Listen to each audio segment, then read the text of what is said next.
mga culture shocks na parang kunyari sa mga tao at ano yung pinagkaiba? I think culture shock is yung hawakan nila yung pinto hanggat hindi ka pa nakakapasok. Yung dito kasi talagang babagsak nila, yung talagang mapapaganong ka eh. Doon talaga hawakan nila hanggang makapasok at Parang- smile pa. parang ganun. courteous. May experience lang naman ako. Hindi go. naman tumasama sa US. Hindi ka nila tatanungin kung ano order dito. Ano po ang order niya? Ma'am, sir. Talagang nagharapan lang kami. Tapos parang siya.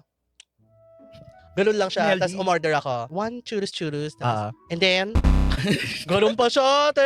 So parang na-orkot. Ayoko lang umorder. Sorry Ayoko po. na po umorder, sorry. may kwento din ako, nasa airport kami noon. Nakakalapag lang namin ng New York. Tapos hindi dumating yung isang bagahe ko. Tapos di ba sa Pilipinas parang pupunta ka sa parang front desk, parang hello po, hindi po dumating yung sige po, check ko po muna. Gaganon. Tapos Wait lang po, wait sorry lang po. po, sorry po, Mga gaganon. My baggage didn't arrive, ganyan. Tapos sabi niya, what? Parang, what did you say? Mga ganun ka, wait lang po. Tapos maldito talaga siya. Tapos parang parang pasigaw yung pagkakasabi niya. Tapos basta ako, hindi ko po alam. Ganun. Sabi niya, where's your sticker? Sticker number. Ganun. Pasigaw talaga. Parang, sticker. Yeah. Nataranta ako, may sticker.